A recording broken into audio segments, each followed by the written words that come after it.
अस्सलाम, मैं हूं इमदाद सुमरो। इंतज़ार की घड़ियां ख़त्म होने जा रही हैं। वो होने जा रहा है जिसका सबको इंतज़ार था।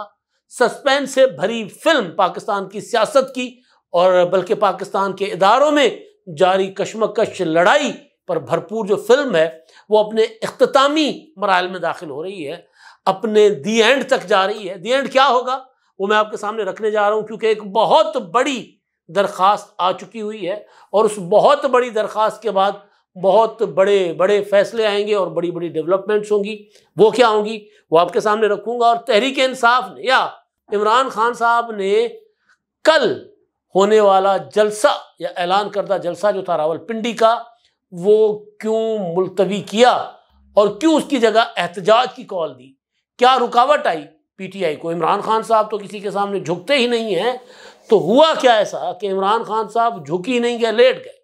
कल मैंने आपको बताया था कि मरीम नवाज साहबा का डंडा चला, लेकिन मरीम नवाज की धमकी या वार्निंग के अलावा भी बहुत कुछ चल रहा था, लिहाजा इमरान खान साहब को पीछे हटना पड़ा।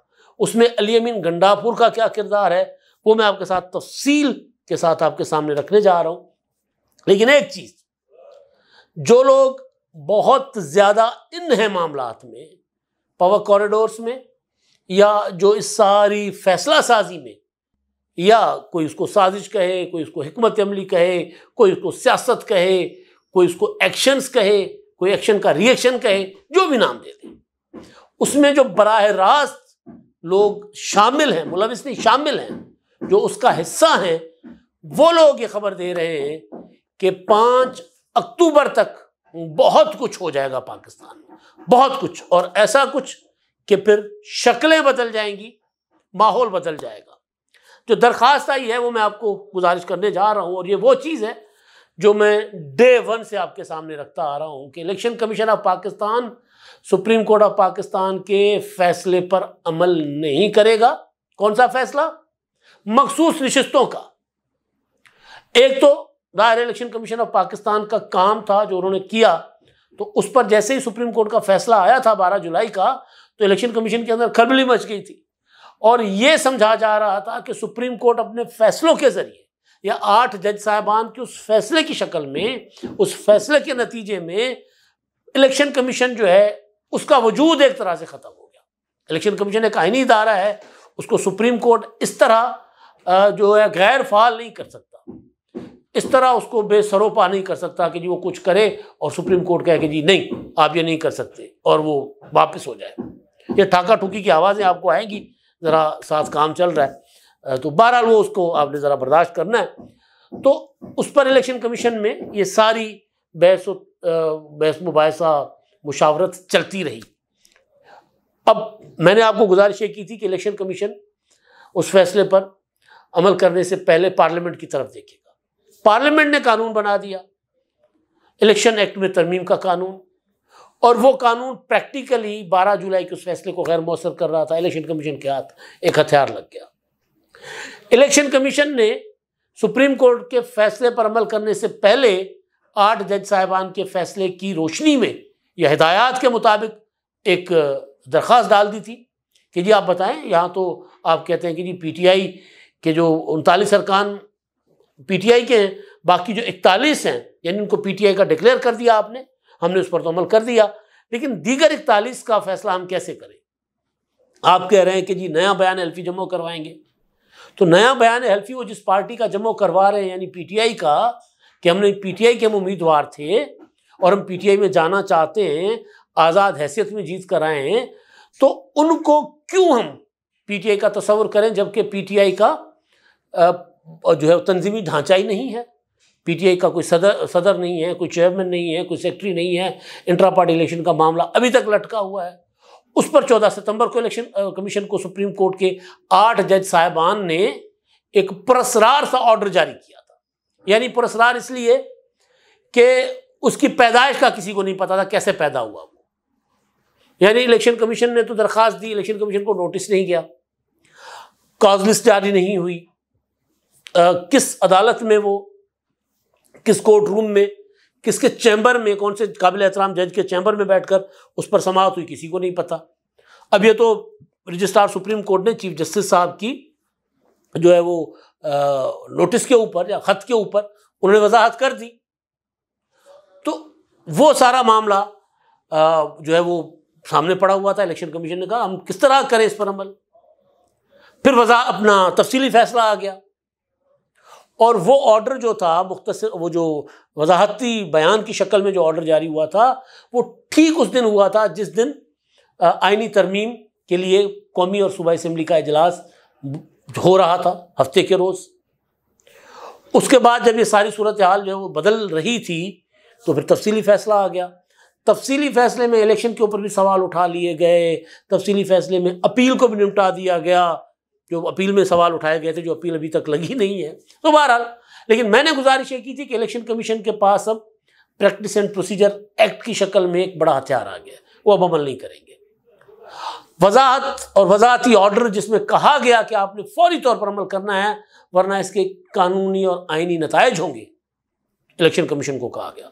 उसके बाद भी इलेक्शन कमीशन ने कहा कि हम किस तरह अमल कर सकते हैं। अब कल इलेक्शन कमीशन ने वो जो मैं आपको खबरें दे रहा था कि वो अपनी लॉ विंग से उन्होंने उनकी मुशावरत चल रही है और मैंने आपको ये खबर दी हुई थी कि लॉ विंग जो है इलेक्शन कमीशन को ये कह रहा है कि जी हमारे सामने एक है सुप्रीम कोर्ट का ऑर्डर और एक है पार्लियामेंट का कानून जो उस ऑर्डर के बाद मंजूर हुआ और जो 2017 से लागू है, जिसके तहत कोई भी मेंबर 3 दिन के अंदर अंदर, यानी कोई भी बंदा जो उम्मीदवार जो जीत कर आता है, हलफ उठाता है, हलफ उठाने के 3 दिन के अंदर अंदर उसने किसी पॉलिटिकल पार्टी को ज्वाइन करना है और जब वो एक किसी पॉलिटिकल पार्टी को ज्वाइन कर ले तो फिर वो किसी दूसरी पार्टी में नहीं जा सकता या फिर वो आज़ाद रहता है अगर किसी पॉलिटिकल पार्टी को ज्वाइन ना करे।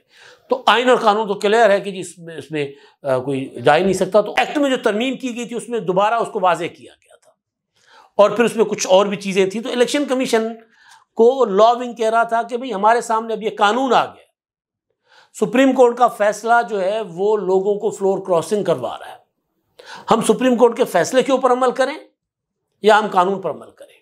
तो मैंने आपको खबर दी थी कि इस मुद्दे को लेकर इलेक्शन कमीशन दोबारा सुप्रीम कोर्ट में जा सकता है। तो कल वो दरख्वास्त सुप्रीम कोर्ट में आ गई और उसमें कहा गया है कि जनाब आप रहनुमाई करें हमारी, मुख्तसर फैसला, 8 जजों का वजाहती बयान, फिर तफसीली फैसला, इस सब के बाद इलेक्शन कमीशन ने मुशावरत की बार बार और उस मुशावरत के दौरान स्पीकर का ख़त जिसमें स्पीकर ने कहा था कि जी हमें हमारे जो मखसूस नशिस्तों वाले अरकान जो सुप्रीम कोर्ट के फैसले की वजह से डीनोटिफाई हुए थे, कौमी असम्बली ने और सेनेट ने कानून बनाया जो नाफिजुल अमल हो चुका हुआ है, तो उस कानून की रोशनी में हमें वो अरकान वापस कर दें। तो वो भी हमारे पास ख़त पड़ा हुआ है। हमने 39 अरकान के मुतालिक जो आपने हुक्म जारी किया था उस पर हम अमल कर चुके हुए हैं, लेकिन अब हुजूर हमें बताएं कि हम किस तरह कानून की खिलाफ वर्जी करें। आपका फैसला और पार्लियामेंट का कानून, हम जाएं तो किधर जाएं, क्योंकि वो पार्लियामेंट का कानून भी उसका भी इतलाक हो चुका हुआ है। और ये जो है वो एक प्रॉपर दरख्वास्त की शक्ल में चीज़ चली गई है सुप्रीम कोर्ट में। ये उस रिव्यू पिटीशन से हटके है जो रिव्यू पिटीशन इलेक्शन कमीशन ने मुख्तसर फैसला आने के बाद मखसूस नशिस्तों के मामले पर दायर की थी। ये टोटल अलग पिटीशन है। अब इसका क्या होगा, इस पिटीशन का CMA है ये, इसमें होगा ये कि इस पर एक अलग से बेंच बनेगा, मामला प्रैक्टिस एंड प्रोसीजर कमेटी में जाएगा जिससे मंसूर अली शाह साहब बायकॉट करके बैठे हैं, मुनीब अख्तर को निकाल दिया गया है और चीफ जस्टिस साहब हैं और दूसरे हैं अमीनुद्दीन खान साहब, वो बैठेंगे। वो इस पर दोबारा जो कानूनी माहिरीन कह रहे हैं कि एक फुल कोड बनाएंगे, फुल कोड। 19 जज साहबान है इस वक्त, 19 जज साहबान इस कानूनी नुक्ते की तशरीह करेंगे और इलेक्शन कमीशन ने जो ब्रीफिंग इलेक्शन कमीशन को दी गई थी उनमें ज़्यादातर मंसूर अली शाह साहब के फैसले रखे गए कि जी मंसूर अली शाह साहब जो ऑथर हैं फैसले के, जिन्होंने फैसला तहरीर किया है, वो खुद फैसले दे चुके हुए हैं कि जब आपके सामने अदालत को ऑर्डर हो और कानून हो तो आपने कानून के साथ जाना है, अदालत के ऑर्डर के साथ नहीं जाना। और वो ये खुद कह चुके हुए हैं, जो कि सवाल उठाया गया है कि अदालती फैसले हैं कि जो पार्लियामेंट का विजन है या पार्लियामेंट की जो जहन है उससे के साथ जाना है, उससे उसके मुकाबले में जो अगर कोई अपना अदालती फैसला है तो उसके साथ नहीं जाना। ये आप लोगों के अपने फैसले हैं, लिहाजा हमारी रहनुमाई करें कि पार्लियामेंट हमें कहती है कि मखसूस सीटें पीटीआई की नहीं बनती, पीटीआई को नहीं जा सकती, और जो आज़ाद अरकान जीत कर सुन्नी इत्तेहाद काउंसिल में गए थे वो भी पीटीआई में नहीं जा सकते। अब हमें बताएं हम क्या करें, यानी वो 39 भी रिवर्स होंगे, क्योंकि स्पीकर कौमी असेंबली ये कर चुके हुए हैं कि पार्टी पोजीशन में उन्होंने पीटीआई को ख़त्म कर दिया और 80 की 80 सीटें सुन्नी इत्तेहाद काउंसिल के खाते में डाल दी। यानी जो 39 अरकान इलेक्शन कमीशन ने नोटिफाई किए पीटीआई के अरकान कौमी असेंबली के तौर पर, उनको भी स्पीकर ने फारिग कर दिया वहाँ से और उनको सुन्नी इत्तेहाद काउंसिल का डिक्लेयर कर दिया। तो वो ये कह रहे हैं कि जो पार्लियामेंट की कानून साजी है उसमें अब आप खुद आपके फैसले हैं, तो बताएं हम क्या करें। और फैसले मंसूर अली शाह साहब के फैसले कोर्ट किए गए हैं। तो अब ये मामला, इस पर बनेगी फुल कोर्ट बेंच बनेगी, और उसमें कभी इम्कान है कि मंसूर अली शाह साहब नहीं बैठेंगे, क्योंकि वो कहेंगे मैं प्रैक्टिस एंड प्रोसीजर तरमीमी ऑर्डिनेंस को मानता ही नहीं हूँ। उसके तहत बनने वाली जो प्रोसीजर एंड अपना वो जजेस कमेटी है, वो जजेस कमेटी बेंच बना नहीं सकती, तो मैं नहीं बैठूंगा, फिर मुनीब अख्तर भी नहीं बैठेंगे। इस तरह हो सकता है बाकी जो 6 जज साहबान में कोई बैठे कोई ना बैठे, शायद अतर मिन्नल्लाह साहब भी ना बैठे, लेकिन होगा ये कि 19 रुकनी, इस वक्त 19 जज है ना सुप्रीम कोर्ट में, 17 रेगुलर जज है और 2 एडहॉक जज, तो उनमें से कोई 15-16 जजों पर मुश्तमिल फुल कोर्ट बैठेगी और वो फुल कोर्ट नुक्ते की तशरीह करेगी। तो जब ये नुक्ते की तशरीह करेगी तो मेजॉरिटी जो है वो इस राय की हो सकती है कि नहीं, पार्लियामेंट का कानून ज़्यादा मुकद्दम रहेगा, पार्लियामेंट के कानून के ऊपर इलेक्शन कमीशन जाए, तो सीटें जो हैं वो वापस दे दी जाएंगी हुक्मरान इत्तेहाद को जिनको मिली थी। और एक और चीज़ कि परसों से जो अपना परसों तरसों से सोमवार से जो हफ्ता शुरू होने जा रहा है, उसमें मुमकिन तौर पर पार्लियामेंट का इजलास होगा और उस इजलास में एक करारदाद पार्लियामेंट पेश की जाएगी, इलेक्शन कमीशन को भेजी जाएगी कि स्पीकर साहब ने आपको ख़त लिखा था, आपने हमारे अरकान अभी तक बहाल नहीं किए, दोबारा नोटिफाई करें, और ये करारदाद है। तो मुमकिन है कि इलेक्शन कमीशन सुप्रीम कोर्ट के फैसला या सुप्रीम कोर्ट में जो दरख्वास्त दायर की है उसका इंतज़ार करे, या उससे पहले ये अरकान जो है बहाल कर दे और हुक्मरान इत्तेहाद के पास कौमी असेंबली में 2/3 मेजॉरिटी आ जाए। और बहुत कुछ उससे पहले 5 अक्टूबर तक हो जाएगा, और 5 अक्टूबर तक आईनी पैकेज मुमकिन तौर पर जो है वो पार्लियामेंट में पेश किया जा सकता है। उस पर काम हो चुका हुआ है, पीपल्स पार्टी ने ऑलमोस्ट अपना मुकम्मल कर लिया है। मौलाना फजलुर रहमान के साथ एक आध दिन में पीपल्स पार्टी का वफद मिलेगा, तो उसके बाद फिर आईनी तरमीमों का मामला भी तेज़ हो जाएगा। लेकिन उससे पहले डबल मीम, मंसूर अली शाह साहब और मुनीब अख्तर साहब, 2 मीमें हैं ना, ये दोनों मीमें जो हैं ये लग नहीं रहा कि ये दोबारा अदालती बेंच, जो पुराने बेंचेस में बैठे तो बैठे, लेकिन इन मामला से वो दूर रहेंगे। तो बड़ी डेवलपमेंट्स होने जा रही हैं। अच्छा, दूसरी चीज़ मैंने आपको गुजारिश की थी कि पीटीआई का जलसा, कल इमरान खान ने कहा था कि जब हम जलसा नहीं कर रहे, हम एहतजाज कर रहे हैं।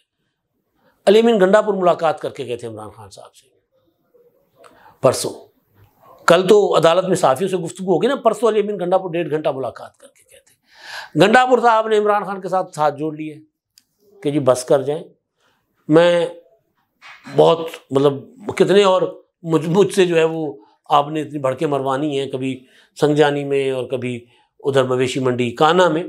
तो गंडापुर ने कहा है कि जी मैं नहीं लोग ला सकता। गंडापुर का अपना इलाका, महमूद जान बाबर पेशावर के इंतहाई बाखबर और क्रेडिबल जर्नलिस्ट हैं, उन्होंने कल ट्वीट की एक वीडियो। अली अमीन गंडापुर के अपने इलाके कोलाची में, वहाँ पर दहशतगर्द मुसल्ला यूं दर्जनों बाइकों पर फिर रहे हैं, असला लिया हुआ है और दंदनाते फिर रहे हैं, नो गो एरिया बनाया हुआ है। और गंडापुर साहब को इमरान खान ने लगाया हुआ है कि जी मियांवाली में जलसा करो, लाहौर में जलसा करो, पेशावर में जलसा करो, उधर करो, पिंडी में जलसा करो। गंडापुर ने कहा कि नहीं, फिलहाल हम ये नहीं कर सकते। और वैसे भी 30 सितंबर पास आ रही है ना, अभी आज 27 है, तो 2 दिन है बीच में। 30 सितंबर को फिर नया चार्ज होगा, फिर 30 सितंबर को 63 एक ही बेंच भी बैठेगी, फिर 30 सितंबर को IMF की किस्त भी आ जाएगी, तो बहुत कुछ बदल जाएगा, बहुत सूरत हाल अक्टूबर में तब्दील हो जाएगी। लिहाजा खान साहब जो करना चाह रहे हैं उसमें अली अमीन गंडापुर ने भी हाथ खड़े कर दिए। अभी तक तो पोजीशन ये है। हो सकता है कल परसों फिर गंडापुर को इमरान खान साहब कहीं और जलसा करने, कोई थोड़ा सा वक्त लेके कहीं और जलसा करने की कह दे तो शायद गंडापुर कर ले, लेकिन हर हफ्ते गंडापुर जो है वो लोगों को बसों में भरकर केपीके से पंजाब नहीं ला सकते। गंडापुर ने कहा कि जी पंजाब के लोगों को क्यों नहीं निकाल रहे, वहाँ से लोग निकालें, तो वहाँ से लोग निकल नहीं रहे। तो ये सूरत हाल है खान साहब की, इसलिए खान साहब ने जलसा जो है वो कर दिया है मुलतवी। अब तक के लिए इतना ही। अल्लाह हाफिज़।